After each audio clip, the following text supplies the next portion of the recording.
স্বাগত জানাচ্ছি খাতুনগঞ্জ থেকে মধ্যে সাথে আছে আমি শামীম জাহিদ। বরিশালের কচুরিপানা দিয়ে তৈরি হচ্ছে ঈদ কার্ড। জলাশয় থেকে সংগ্রহ করে কচুরিপানা সংগ্রহ করে তাদের তৈরি হচ্ছে মণ্ড, আর সেই মণ্ড থেকে তৈরি হচ্ছে কাগজ, আর সেখান থেকে তৈরি হচ্ছে ঈদ কার্ড, ঈদ উপহার এবং জুয়েলারি বক্স। সঙ্গে যোগ হচ্ছে পাট, সিল্ক ও পুরোনো খবরের কাগজের তৈরি কারুকাজ। আজ আমরা আলোচনা করবো একটি নতুন উদ্যোগ নিয়ে, আমাদের কচুরিপানা দিয়ে তৈরি হচ্ছে পণ্য দিয়ে। আর এ নিয়ে আমার সাথে কথা বলতে স্টুডিওতে রয়েছেন প্রকৃতি বাংলাদেশের জেনারেল ম্যানেজার সজল দত্ত এবং একই প্রতিষ্ঠানের ডিরেক্টর ডিজাইন সুরাইয়া চৌধুরী। তবে মূল আলোচনা যাওয়ার আগে দেখেন একটি প্রতিবেদন। বাড়ির পাশের জলাশয় থেকে কচুরিপানা সংগ্রহ করে তা দিয়ে তৈরি করা হয় মণ্ড। পরে এ দিয়ে বানানো হয় কাগজ। এই কাগজ দিয়েই বানানো হয় ঈদ কার্ড, শুভেচ্ছা উপহার এবং জুয়েলারি বাক্স। সঙ্গে যোগ করা হয় পাট, সিল্ক ও পুরনো খবরের কাগজের তৈরি কারুকাজ। দোকানে হরেক রকমের ঈদ কার্ড থাকলেও প্রতিবারই বরিশালবাসীর নজর কাড়ে কচুরিপানায় তৈরি এসব কার্ড। আগলঝাড়া উপজেলার কালুরপাড় এলাকায় কার্ড তৈরিতে এখন ব্যস্ত সময় কাটাচ্ছেন কারিগররা। আমাদের অনেক ব্যস্ততা, যেমন ঈদের সামনে আমাদের ঈদে এই সমস্ত জিনিস সাপ্লাই দিতে হবে। আমার জীবনে আনন্দ উৎসব থাক বা না থাক, মানুষের যে আনন্দ উৎসব হয় করে আমার হাতের কাজের জিনিস নিয়ে, এটাই আমার আনন্দ। প্রতি বছর কচুরিপানার ঈদ কার্ড সহ গিফট আইটেমের গড় বিক্রি প্রায় 1.5 কোটি টাকা। এবারের ঈদে 2.5 লাখ কার্ডের অর্ডার থাকলেও চাহিদা আছে আরও বেশি। ঈদ সামনে রেখে আমাদের অর্ডারের অবস্থাটা খুবই ভালো। আমাদের হাতে বর্তমানে প্রচুর অর্ডার, প্রায় 1.5 থেকে 2 লাখ ঈদ কার্ড আমাদের সাপ্লাই দিতে হবে। বিবর্তন নামের একটি সংগঠনের মাধ্যমে এসব কার্ড বিক্রি হচ্ছে ইউরোপ, আমেরিকার বিভিন্ন দেশে। Independent news. দেখলাম প্রতিবেদনটি আমরা। মিস সুরাইয়া চৌধুরী, স্বপন দত্ত, আপনাদের স্বাগত জানাচ্ছি আমি। জানাব দত্ত, আপনাকে প্রথম প্রশ্ন যে আমরা যে দেশি হাতে তৈরি যে কাগজ তৈরি করছি, এর প্রধান একটা উপাদান আমরা দেখছি কচুরিপানা। ঠিক এই যে পরিকল্পনা আপনাদের আসলো, মাথায় আসলো যে দেশি তৈরি কাগজ দিয়ে, হাতে তৈরি কাগজ দিয়ে এই ঈদ কার্ড বা আর অন্যান্য যে তৈরি করা হবে, এই কখন আসলো, কীভাবে আসলো এই আইডিয়াটা মাথাতে?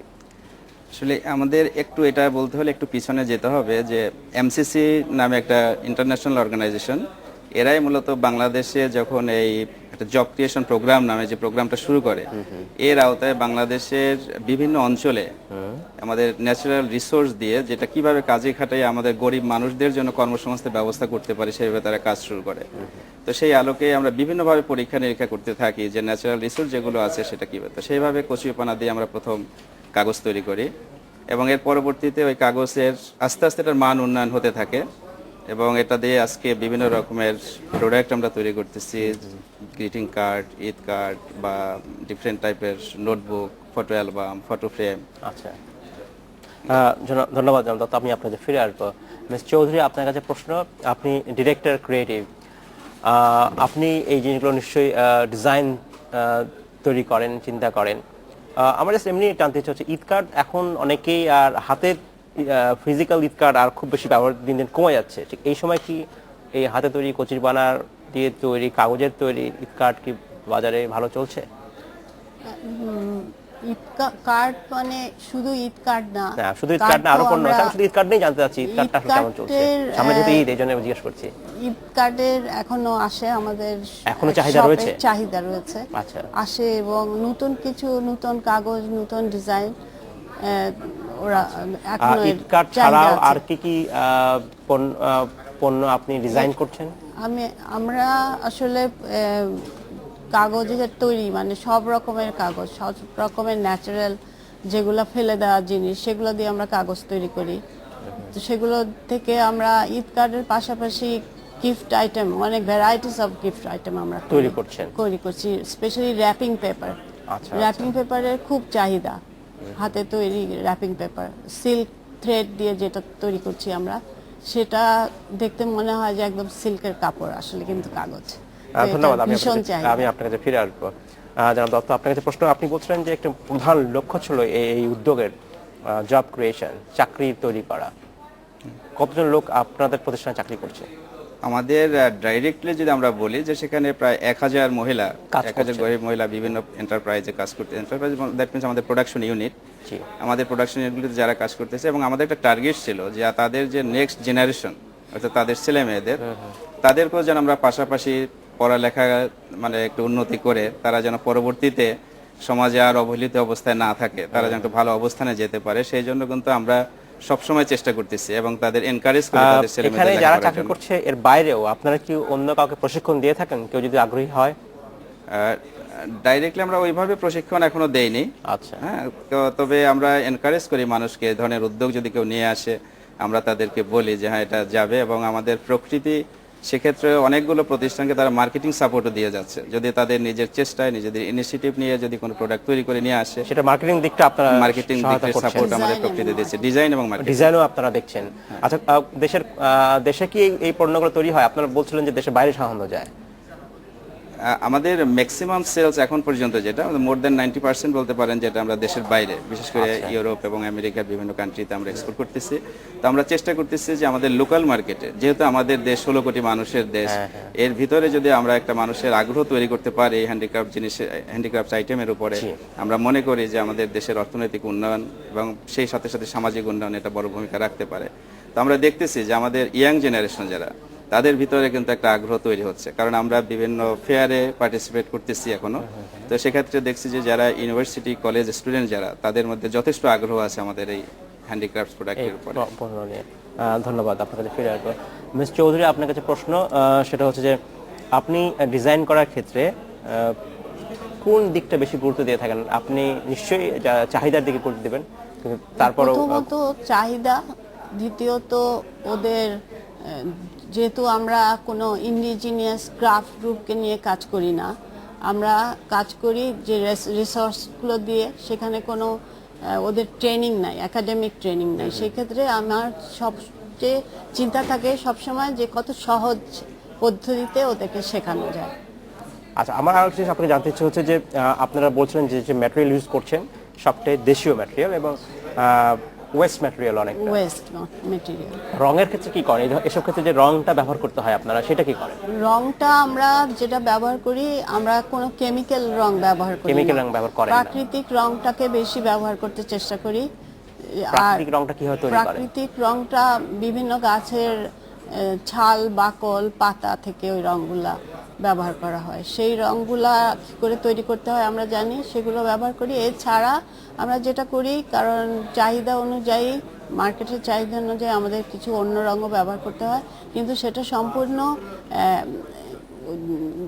এজো ফ্রি ডাই যেটাকে বলি আমরা, ইউরোপিয়ান সেফ ডাই। আচ্ছা, এটাতে কোনো কেমিক্যাল থাকে না, যেটা শরীরের জন্য ক্ষতিকর নয়। ধন্যবাদ, আমি আপনার কাছে ফিরে আসবো। জনাব চৌধুরী, সরি জনাব দত্ত, আপনার কাছে প্রশ্ন, সেটা হচ্ছে আপনি এই যে ফ্যাক্টরিটা, এটা কোথায়? বরিশালে আছে? বরিশালে আমাদের এখন 5টা আছে, 5টা প্রোডাকশন ইউনিট আছে। আচ্ছা। তো এছাড়া বাংলাদেশের আরো বিভিন্ন ডিস্ট্রিক্টে আমাদের আছে, এরকম প্রোডাকশন ইউনিট আছে। হ্যাঁ আছে। আচ্ছা, সেখান থেকে কাজ করা হচ্ছে? হ্যাঁ। তো সব মিলে সারা বাংলাদেশে আপনাদের ইউনিটে কি লোক 1000-এর মতো বলছিলেন আপনি কাজ করে? 1000-এর মতো কাজ করে। আচ্ছা, এইসব আপনি বলছিলেন যে যারা অন্যরা কেউ যদি তাদের পণ্য নিয়ে আসে, আপনি তাদের মার্কেটিং সাপোর্ট এবং ডিজাইন সাপোর্ট আপনি দিচ্ছেন। এরকম মার্কেটিং সাপোর্ট দিয়েছেন আপনারা, এমন কোনো দু একটা উদাহরণ কি আমাদের দেবেন? যেমন এটাই আছে আরবি ক্রাফট, আরবি প্রোডাক্ট।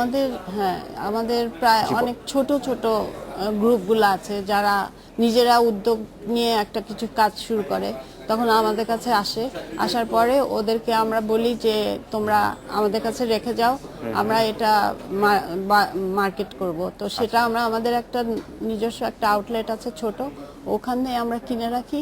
প্লাস আমরা এক্সপোর্টে, আমরা প্রতি 3 মাস পর পর একটা প্যাকেজ তৈরি করি, আমাদের 20টা দেশে আমরা সেগুলো প্যাকেজটা পাঠাই। তো সেই ক্ষেত্রে ওদের ওই গ্রুপগুলোরও কাজ আমরা দিই। সেক্ষেত্রে দেখা যায় যে আমাদের প্রকৃতির 10টা গ্রুপ প্লাস বাইরেরও যারা নিজেরা উদ্যোগ নিয়ে কাজ শুরু করেছিল ওরকমও 10টা গ্রুপ, প্রায় 20টা গ্রুপের কাজ আমরা পাঠাচ্ছি। ধন্যবাদ মিস চৌধুরী, আমাদের সময় হয়েছে বিরতিতে যাওয়ার। ফিরে এসে আমরা আবার কথা বলবো এখান থেকে। সময় হলো একটি বিরতিতে যাওয়ার, ফিরছি শীঘ্রই, সাথেই থাকবে। স্বাগত আরেকবার খাতুনগঞ্জের মধ্যে। আজ আমরা কথা বলছি সফল উদ্যোগ নিয়ে। কচুরিপানা দিয়ে তৈরি হচ্ছে পণ্য, আর এ নিয়ে আমার সাথে কথা বলতে স্টুডিওতে রয়েছেন প্রকৃতি বাংলাদেশের জেনারেল ম্যানেজার সজল দত্ত এবং একই প্রতিষ্ঠানের director design Soraiya Chowdhury. Miss Chowdhury, Sajal Dutta, আপনাকে স্বাগত জানাচ্ছি এই অনুষ্ঠানে আর একবার। দত্ত, আপনার কাছে প্রশ্ন যে আপনারা যে পণ্য তৈরি করছেন মূলত মহিলারা কাজ করছে এবং যারা শ্রমিকরা কাজ করছে, এদের মাঝে ফেয়ার ট্রেড বা ন্যায্য বাণিজ্য কিভাবে নিশ্চিত করছেন আপনারা? আচ্ছা, আপনি জানেন যে ফেয়ার ট্রেডের আমরা মানে 10টা স্ট্যান্ডার্ড আছে ফেয়ার ট্রেডের, যেটা ফেয়ার ট্রেডের মাপকাঠি আমরা বলতে পারি। তো সেখানে আছে যেমন creating opportunity for economically disadvantages producer, transparency and accountability, fair trading practice, payment for fair price, তারপরে good working condition, providing capacity building, promoting fair trade and respect for the environment. তো এইগুলো আমরা সবসময় মাথায় রাখি। পেমেন্ট ফর ফেয়ার প্রাইসেস কিভাবে নিশ্চিত করেন? এটা আমাদের এটা হলো যে বাংলাদেশের সরকার নির্ধারিত যে একটা মিনিমাম মজুরি আছে। আচ্ছা, আমরা যখন একটা প্রোডাক্টের কস্টিং করি তখন আমরা মাথায় রাখি যে সব একটা প্রোডিউসার বা একটা আমরা সরাসরি মানে ওয়ার্কারদের আমরা প্রোডিউসার বলি। প্রোডিউসার, ঠিক আছে। হ্যাঁ, তো প্রোডিউসার সে সারা দিনে কয়টা প্রোডাক্ট তৈরি করতে পারবে এবং কয়টা প্রোডাক্ট তৈরি করলে তার ওই মিনিমাম ওয়েজেসটা সে পাবে। যখন অর্ডার আসে তখন হয়তো সে আরো বেশি ওয়েজেস পেতে পারে, কারণ যেহেতু সে পিস রেট বেসিসে মজুরিটা পাচ্ছে। তো কখনোই যেন সে মিনিমাম ওয়েজেসের নিচে না পায় সেটা আমাদের সবসময় মাথায় থাকে একটা প্রোডাক্টের কস্টিং করার সময়। আচ্ছা, কিন্তু প্রফিটেবিলিটির সাথে এর কোনো সম্পর্ক নাই? আর প্রফিট, যদিও আমাদের প্রফিট যেহেতু আমাদের টার্গেট না, আমাদের প্রফিট হলো নট ফর প্রফিট কোম্পানি, তো সেই হিসাবে প্রফিট কিন্তু আমাদের মূল টার্গেট না। আমাদের টার্গেট হলো যে মোর জব ক্রিয়েটিং, আমরা আরো বেশি কিভাবে মানুষের জন্য। আপনার পণ্য তো অধিকাংশ দেশের বাইরে বিক্রি হচ্ছে, সেখানে কি আপনি চেষ্টা করবেন না কিছু প্রফিট করতে? না, কিছু তো আমাদের ধরেন প্রতিষ্ঠানের সাস্টেনেবিলিটির জন্য বা ভায়াবিলিটির জন্য আমাদের তো অবশ্যই কিছু রাখতে হবে। প্রফিট থেকে কোনো কিছু শেয়ার করেন না আপনারা শ্রমিকদের সাথে? অবশ্যই, কারণ আমরা প্রফিট যেটাই হয়, আমরা প্রফিট সারপ্লাস, যেটা সারপ্লাস আসবে সেই সারপ্লাসের 63% আমরা আমাদের প্রোডিউসারদের মধ্যে ডিস্ট্রিবিউট করি। 63। আচ্ছা, 63%। আচ্ছা, আমি এই বিষয়টা পরে আসবো আপনার কাছে। মিস চৌধুরী, আপনার কাছে প্রশ্ন, সেটা হচ্ছে যে আপনি ডিজাইন করছেন, আপনারা এর মধ্যে যেসব পণ্য ডিজাইন করেছেন তার অধিকাংশ কি আপনারা নিজে ডিজাইন করেন নাকি আপনারা যারা বায়ার তাদের দেওয়া ডিজাইন মতো কাজ করেন বেশি? আমাদের কিছু আমরা যেটা করি, প্রতি 3 মাস পর পর একটা নতুন প্যাকেজ তৈরি করি জেনারেল, যেটা আমাদের আইডিয়ায় হয়, আমরা ডিজাইনাররা সেটা করি, আমাদের প্রোডিউসারদের আইডিয়া করি, সেটা আমরা পৃথিবীর 10টা দেশে পাঠাই। সেই প্যাকেজটা পাওয়ার পরে ওরা সেইটা থেকে আইডিয়া নিয়ে বা ওইটারই মডিফিকেশন চেয়ে আমাদের কাছে আবার রিকোয়েস্ট করে। কিন্তু এই প্রথম যেই প্যাকেজটা আমরা তৈরি করি সেটার সমস্ত ইনফরমেশন আমরা বায়ারদের কাছ থেকে নেই, কারণ ট্রেন্ড, কালার, প্রতি বছর রং চেঞ্জ হয়, ফ্যাশন চেঞ্জ হয়, ইমেজ চেঞ্জ হয়, টেক্সচার চেঞ্জ হয়। সেক্ষেত্রে আমরা চেষ্টা করি সব রকম ইনফরমেশন নিয়ে একটা প্রোডাক্ট তৈরি করতে। আপনি যে পণ্যগুলো এই মুহূর্তে তৈরি করছেন, এর নেক্সট ধাপে কি পণ্য তৈরি করবেন বলে প্ল্যান আছে সামনে? What is in the pipeline আসলে? আচ্ছা, আমরা যেটা করি যে আমরা ট্রেন্ড ইনফরমেশন অনুযায়ী কাজ করি। তো এক সময় বাজারে এক একটা প্রোডাক্ট লাইনের চাহিদা থাকে। কোনো সময় দেখা যায় মাটির চাহিদা অনেক বেশি, মাটির কাজের চাহিদা অনেক বেশি। কোনো সময় দেখা যায় বাস্কেটের চাহিদা বেশি। এই বছর আমরা দেখছি যে রিসাইকেল, এনিথিং রিসাইকেল, আমাদের যে চানাচুরের প্যাকেট, তারপরে ক্যান্ডি র্যাপার, এগুলোকে আমরা ফেলে দিলে অনেক জঞ্জাল ব্লকেজ হয়ে যায়, সেটাকে ব্যবহার করে আমরা প্রোডাক্ট তৈরি করছি। আর শাড়ি, পুরনো শাড়ি, এখন দেখা যাচ্ছে আমাদের প্রায় 20টা বায়ার আছে, সবাই পুরনো শাড়ির প্রোডাক্ট চাচ্ছে। কেউ পুরানো শাড়ির কাঁথা চাচ্ছে, কেউ পুরানো শাড়ির সাথে কাগজের কম্বিনেশনের প্রোডাক্ট চাচ্ছে, কেউ বাস্কেটরি চাচ্ছে। আমরা বাস্কেটরিও র্যাপ করছি পুরনো শাড়ি। ধন্যবাদ মিস চৌধুরী, আমি ফিরে আসবো। জনাব দত্ত, আপনার কাছে প্রশ্ন। আপনি বলছেন যে 63% প্রফিটের অংশ আপনারা আপনাদের কর্মীদের মাঝে, প্রোডিউসারদের মাঝে বিতরণ করেন। কিভাবে বিতরণ করেন? আমি in terms of cash or kind? এটা ক্যাশ, আমরা 50% তাদেরকে ক্যাশ দিয়ে দিচ্ছি, এন্ড অফ দ্য ইয়ারে গিয়ে আমরা এটা ক্যাশ ডিভিডেন্ড আকারে আমরা দিয়ে দিচ্ছি। আচ্ছা। এবং 50% এজ এ পিএসএফ আমরা এটা আমাদের প্রতিষ্ঠানে যার যার ইন্ডিভিজুয়াল অ্যাকাউন্টে রেখে দিচ্ছি, যখন একজন প্রডিউসার সে কাজ ছেড়ে চলে যাবে তখন যেন তাকে খালি হাতে যেতে না হয়, সে যেন সাথে কিছু ক্যাশ নিয়ে যেতে পারে। তো সেই হিসেবে তারা যখন চলে যায় তখন তারা মোটামুটি একটা ভালো ফিগার যাতে নিতে পারে এবং তার ভবিষ্যৎ আর্থিক অবস্থাটা যেন একটু ভালো থাকে আর কি, সেই উদ্দেশ্যে। সত্যি মহতি উদ্যোগ সেটাই। মিস চৌধুরী, আপনার কাছে প্রশ্ন যে ডিজাইনের ক্ষেত্রে আপনাদেরকে নিজস্ব কোনো গবেষণা সেল আছে কিনা, বা আপনারা কোনো কিছু প্রাতিষ্ঠানিকভাবে কাঠামোগতভাবে কিছু করেন কিনা? ডিজাইনের ক্ষেত্রে যেমন আমাদের ডিজাইনাররা প্রত্যেকেই চারুকলা ইনস্টিটিউশন থেকে আসে। এছাড়া আমরা বাইরের যারা বায়াররা আছে ওদের ডিজাইনারদের সাথে সরাসরি কাজ করি, তো আমাদের সব সময় ইন্টারাকশন হয় বাইরের ডিজাইনারদের সাথে। আচ্ছা। তো আর সেই ইনফরমেশনগুলো আমরা আমাদের প্রতিটি গ্রুপের যে ডিজাইনার আছে, আমাদের গ্রামেও একজন করে ডিজাইনার আছে, তারা কেউ চারুকলার ছাত্র, কেউ আবার ট্র্যাডিশনালি ওরা কারো বাবা হয়তো কাঠের কাজ করতো, সেভাবে আমরা ওদেরকে নিয়ে থাকি। তো আমাদের খুব ডিজাইনার্স মিটিং হয় প্রতি মাসে। আচ্ছা। সেখানে আমরা সব বড় একটা টেবিলে প্রতি মাসে সারাক্ষণই চিন্তা করতে শেয়ার করি কিভাবে একটা ভালো প্রোডাক্ট করা যায়। ধন্যবাদ মিস চৌধুরী। আপনি আপনার যারা দত্ত, আপনার কাছে প্রশ্ন সেটা হচ্ছে যে আপনাদের কাছে যদি কখনো কোনো ব্যক্তি বা কোনো প্রতিষ্ঠান পরামর্শের জন্য আসে, সেক্ষেত্রে আপনাদের সেই পরামর্শ দেওয়ার কোনো প্রাতিষ্ঠানিক কাঠামো আছে কিনা? যদি নরমালি আমাদের কাছে আসে, আমাদের এখানে ঢাকা অফিসে আমাদের এক্সিকিউটিভ ডিরেক্টর আছেন, তো আমরা পরামর্শ দিই ওনার সাথে আলাপ করার জন্য, যে সরাসরি যদি ওনার সাথে আলাপ করে এবং ওনার কাছ থেকে যে দিক নির্দেশনা আমরা পাবো সেই অনুযায়ী আমরা তাদেরকে সহযোগিতা করতে পারি। আচ্ছা, জনাব দত্ত আপনাকে ধন্যবাদ, মিস চৌধুরী আপনাকেও ধন্যবাদ এই অনুষ্ঠানে আসার জন্য। আমরা আশা করি এই আলোচনার মাধ্যমে দেশে বাংলাদেশে অনেক যারা বেকার আপনাদের শুনলেন, তারা এখান থেকে নতুন ধারণা পাবেন, নিজ উদ্যোগে কিছু করতে পারেন কিনা, এবং সেক্ষেত্রে আপনাদের যে মূল উদ্দেশ্য জব ক্রিয়েশন সফল হবে। ধন্যবাদ। ধন্যবাদ।